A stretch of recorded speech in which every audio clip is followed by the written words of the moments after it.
What if I told you that you are right now walking around with a completely hidden organ system?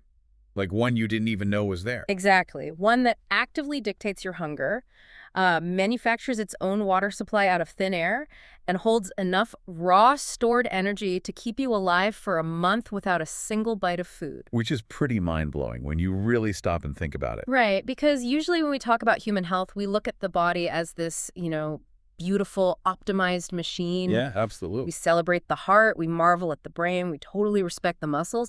But there's one tissue that, almost everyone looks at in the mirror and immediately views as an enemy. Oh, for sure, as a mistake. Yeah, something to be fought or hidden or just Ah, entirely eliminated. You step on the scale, you see a number, and your immediate thought is, how do I get rid of this baggage? it is an incredibly emotionally charged topic. Yeah. I mean, for decades, the prevailing narrative has basically conditioned us to view this tissue as an antagonist like an invading force, Mm. rather than what it actually is, Ah. which is a highly evolved piece of our own physiology. So today, we are completely flipping that script. I love it. Our mission for this deep dive is to fundamentally reframe how you view body fat. We're pulling from some absolutely fascinating excerpts from a piece called The Biological Battery: Understanding Adipose Tissue and Human Health. It's a great piece. It really is. And the goal here is to shift your perspective from seeing fat as this relentless enemy to understanding it as one of the most sophisticated survival tools the human body possesses. Which is exactly what it is. Okay, let's unpack this, because the way we currently talk about weight and metabolism is, frankly, missing a massive piece of the puzzle. It really is. The central paradigm shift we need to establish right out of the gate is that fat, or adipose tissue as it's scientifically known, is not just inert baggage. Right. It's not just some passive insulation like bubble wrap that you carry around. It is a highly dynamic, biologically active tissue. And without it, we're in trouble. Right.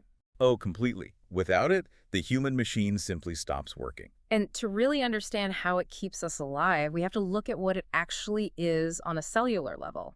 Because honestly, I was struggling to wrap my head around the source material calling fat an organ. Yeah, it throws people off. Because when I think of an organ, I picture the heart or the liver like a contained physical structure with a specific shape. A discrete object. Yeah. Right. But fat is distributed everywhere. So how does a decentralized, spread out tissue coordinate well enough to be classified as an organ system? That is a brilliant distinction to make, actually.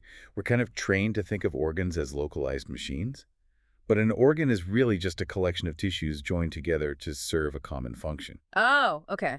Like the skin. Exactly. Think of your skin or even your immune system. They're totally decentralized, but they're highly coordinated. Fat is composed of individual cells called adipocytes. Adipocytes, got it. And far from just sitting there collecting dust, this specialized tissue functions almost identically to an endocrine organ. Meaning it involves hormones. Right. It secretes hormones directly into your bloodstream to communicate with the rest of the body. The sources mentioned a smart home system analogy, which I absolutely loved. The perfect way to visualize it. Because if my body is the house, I always pictured body fat like dead storage, like boxes of old clothes shoved up in the attic. Just waiting to be useful one day. Right. But if it's an endocrine organ, it sounds way more like the actual smart wiring of the house. Yeah, let's commit to that smart home analogy because it maps perfectly to the biology. If fat is the smart system, it has its own sensors and thermostats. Okay. For instance, your fat cells are constantly producing a hormone called leptin. You can basically think of leptin as the biological thermostat for your energy levels. Wait, how does that actually work mechanically? Does it just like float around in the blood? Well, yes, it circulates in the bloodstream, but then it actually crosses the blood-brain barrier to bind with receptors in your hypothalamus. Which is like the command center of the brain. Exactly. So leptin literally tells your brain how much stored energy you have on hand at any given moment. So if you start losing fat. If the fat cells shrink, leptin levels drop. Ooh. And when that happens, your brain panics a little and triggers a massive hunger response to refill the storage. Wow. At the same time, this smart home system is releasing other signaling proteins like adiponectin. Adiponectin. Yeah, which communicates with your muscle and liver cells to dictate how sensitive you are to insulin. So it's basically controlling your blood sugar too? Precisely. It even has its own built-in security system. It houses various immune cells like macrophages that manage systemic inflammation. So it's constantly sensing, reacting, and sending out these biochemical signals to keep the whole house running. All day, every day. And the source material noted something wild about the sheer scale of this communication today. It mentioned that modern lifestyle patterns have caused such a drastic increase in fat accumulation across the population. Right, the sheer volume of it. Yeah, that some researchers argue humans have effectively developed a completely new organ system. Which is a crazy way to think about it. But it makes sense. Because of the massive volume of this tissue people carry now, its hormonal output operates with the systemic influence of a major organ, sometimes literally overpowering our original biological programming. In the math of metabolism is where you truly see both the efficiency and the sheer scale of this tissue. Yeah, let's dive into that math because from a pure energy standpoint, fat is incredibly dense. No, it's unmatched. The text breaks it down like this.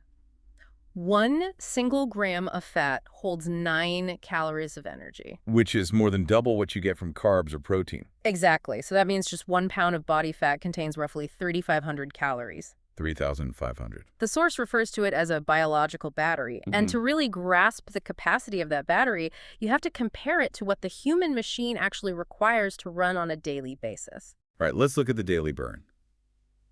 Based on the averages provided in the research, adult women generally require, 1,800 to 2,200 calories a day to maintain their weight, Okay. while adult men require roughly 2,200 to 2,800 calories. So if you do the math on that, it is staggering. It really puts it in perspective. If you were to just stop eating entirely, like consume zero food, your body would have to rely entirely on stored energy to keep the lights on. Right. Based on those daily averages, it would take approximately 1.5 to 2 full days of complete, absolute fasting just to burn through the equivalent of a single pound of fat. Just 1 pound. Mhm. What's fascinating here is how far that biological battery can actually take a human being in extreme circumstances. Seriously. Especially considering that in the early stages of a fast, the body first burns through stored carbohydrates, like the glycogen in the liver and muscles, before it fully shifts the metabolic engine over to the fat reserves. Right. It goes for the easy fuel first. Yeah. But once that shift happens, the density of that fat reserve is just unparalleled. And the sources outline a specific case study that is almost impossible to believe. Angus Barbieri, Oh, this story's incredible. a man who underwent a medically supervised fast that lasted 382 days. Over a year.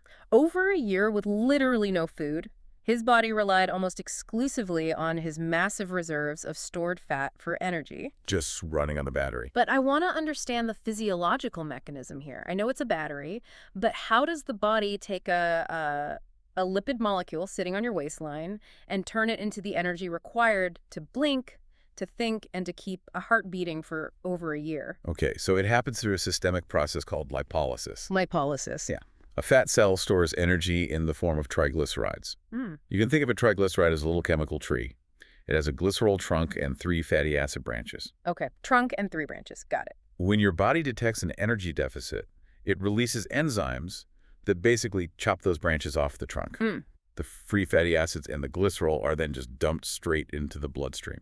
Okay, so where do they go from there? They travel to the cells that need them, like your muscle cells. Inside the cells, those fatty acids are pulled into the mitochondria, which are the power plants of the cell, where they get oxidized to produce ATP. Adenosine triphosphate. Exactly. ATP is the chemical currency that fuels literally every muscle contraction and cellular function you have. Wow. Furthermore, in a prolonged fasting state like Barbieri's, those fatty acids also travel to the liver, where they get converted into ketones. Ah, ketones. You hear about those a lot. Right, from the keto diet. Ketones are this highly efficient, water-soluble energy source that can actually cross the blood-brain barrier to keep your brain functioning when glucose is scarce. Okay, so that covers the energy required to survive 382 days. But what about hydration? Oh, this is the best part. Because you obviously need water to survive, and the sources detail an incredible mechanism where fat breakdown actually helps with hydration too. This is perhaps the most elegant piece of the underlying chemistry. When you oxidize those fatty acids, like when you break those chemical bonds to make ATP, it is not a clean burn. There's exhaust. Exactly. There are byproducts. The fatty acid chains are absolutely loaded with hydrogen atoms. Okay. During the metabolic process, those hydrogen atoms bind with the oxygen molecules you breathe in from the air. Wait, Two hydrogens, one oxygen? H2O. Your body is literally synthesizing water from scratch. It manufactures metabolic water as a direct byproduct of burning fat. That is insane. It really is. And to visualize this, look at the classic real-world comparison outlined in the text. Eh? The camel. Oh, the camel's hump. You know, I grew up thinking it was literally a giant canteen of water just sloshing around in there. You and everyone else, many people still think that. But a camel's hump is actually a massive mound of concentrated adipose tissue. It's fat. Wow. When a camel is trekking across a harsh desert environment with no food or water, it triggers that exact same lipolysis process. Yeah. It breaks down the triglyceride. And makes water. Exactly.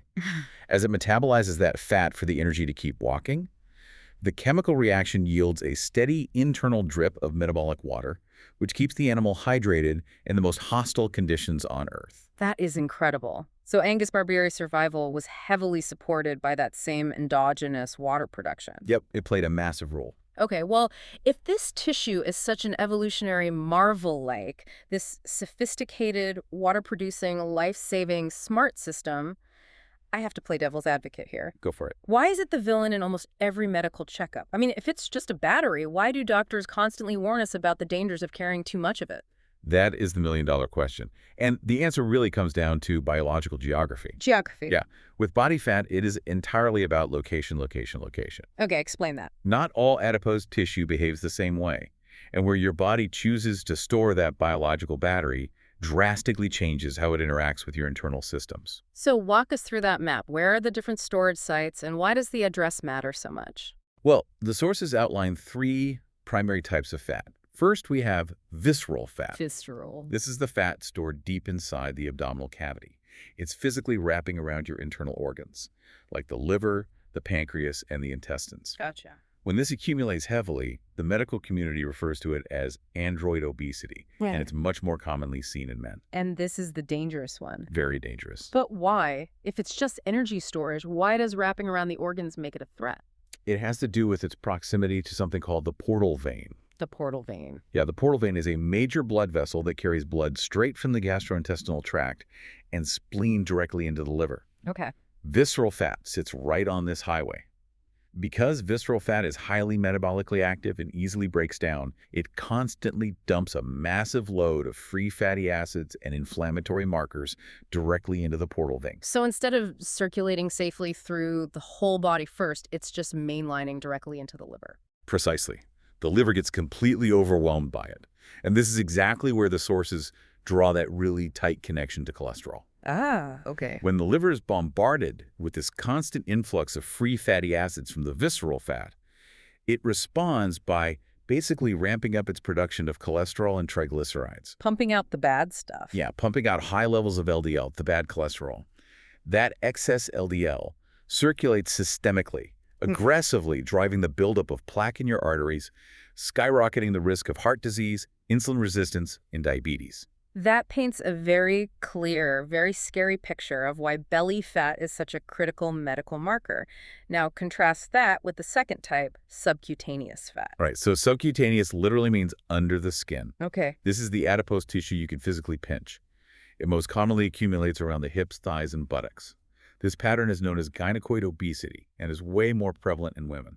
Does it pose the same threat to the liver, though? It does not. Yeah, subcutaneous fat drains into the general systemic circulation, not the portal vein. So it doesn't bombard the liver in the same aggressive, localized way. It's safer. Generally, yes. Yeah. While carrying excessive amounts of any weight places mechanical stress on your joints and your heart, subcutaneous fat is a much safer, more passive storage battery. It is vastly less metabolically harmful than visceral fat. Okay, that makes total sense. Now, the sources also detail a third type, which, frankly, sounds like a biological superpower. Oh, brown fat. Brown fat. Brown adipose tissue is entirely unique. It actually does the exact opposite of what we expect fat to do. Which is store energy. Right. White fat stores energy. Brown fat actively burns energy. Wait, it burns it? It metabolizes calories specifically to produce heat. It's a process called non-shivering thermogenesis. But how does a fat cell burn its own energy? It comes down to cellular mechanics. Brown fat is absolutely packed with iron-rich mitochondria. Which is what gives it that brown color, right? Exactly. And inside those mitochondria is a specific protein called uncoupling protein 1, or UCP1. UCP1. Normally, mitochondria act like hydroelectric dams, using the flow of protons to generate ATP energy. But UCP1 makes the dam leaky. Leaky. Yeah, the protons just flow through without creating ATP. So all of that potential energy simply dissipates as pure heat. It is basically a built-in furnace. That is wild. So we have this dangerous internal fat, the safer under the skin fat, and this heat-generating brown fat. Yep, the big three. You know, when you look at human history, having massive reserves of any fat, especially that deep visceral fat, used to be incredibly rare. Oh, absolutely. It was historically a sign of extreme wealth or royalty because you had to have access to a massive, consistent surplus of calories to build up that battery. Right. But today, in places like the United States, being overweight or obese is statistically the norm. If we connect this to the bigger picture, what you were describing is a profound evolutionary mismatch. Mismatch. Yeah, we have to remember the environment in which this biological battery evolved.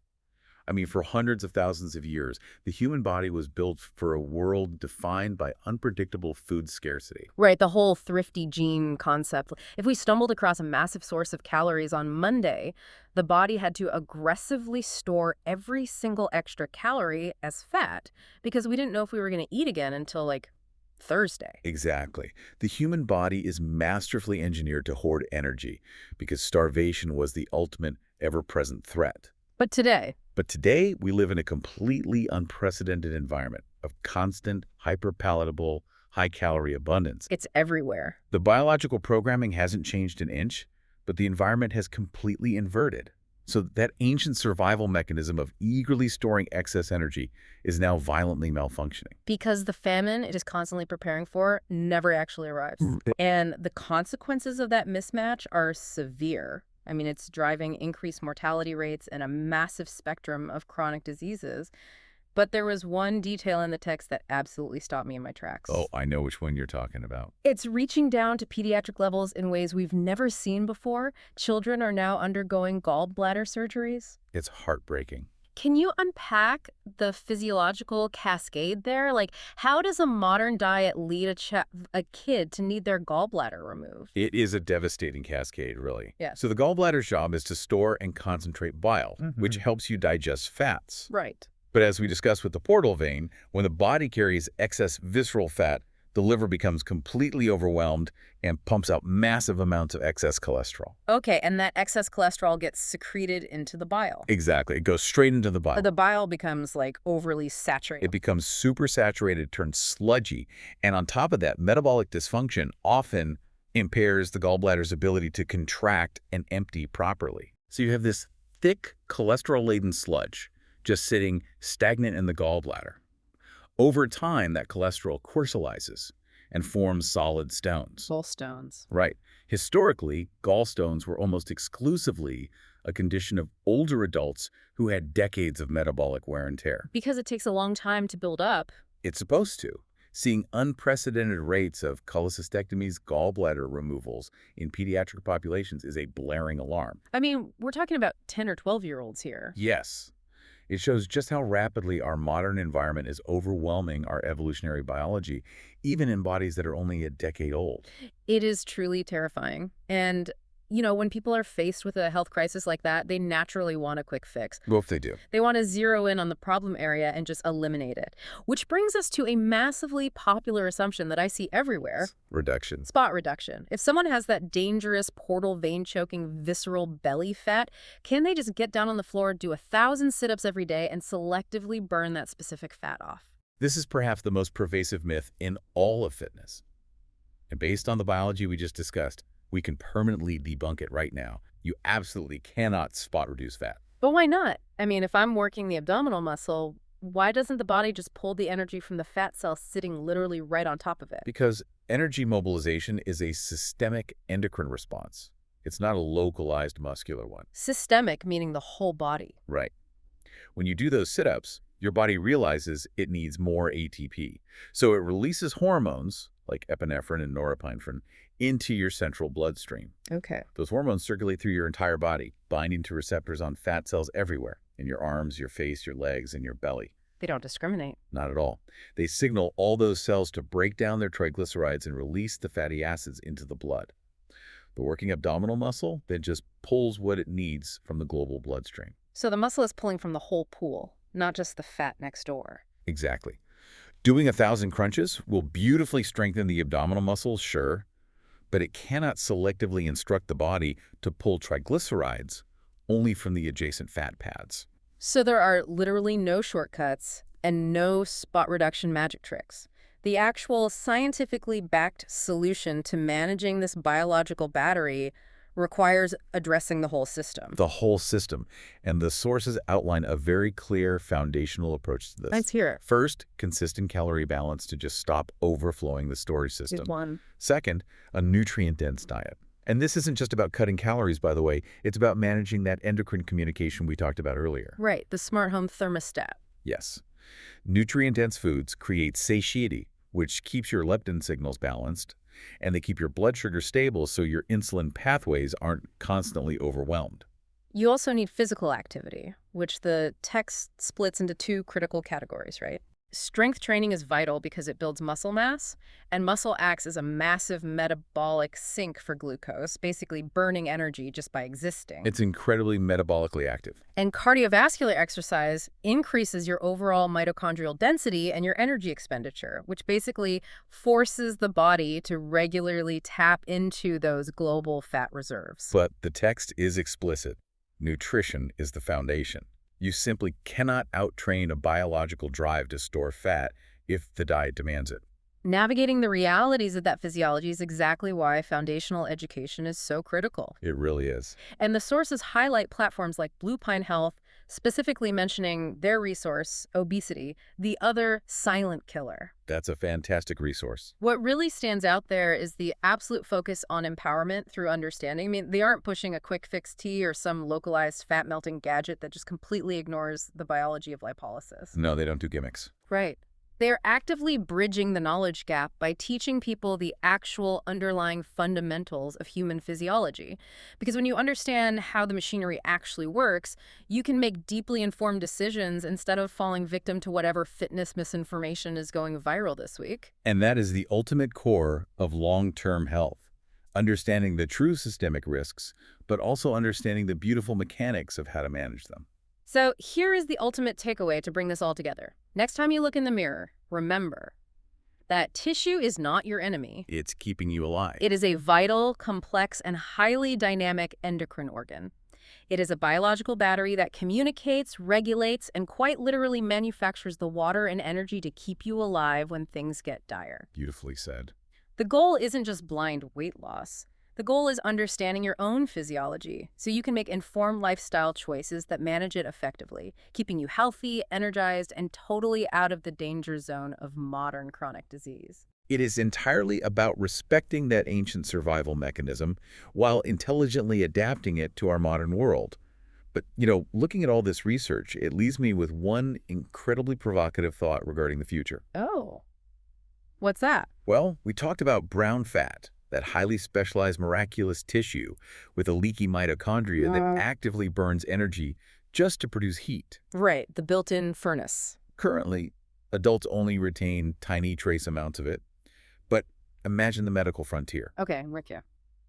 If scientists, or even individuals through specific environmental exposures, could figure out how to safely activate, or better yet, multiply the brown fat in our bodies, Yeah.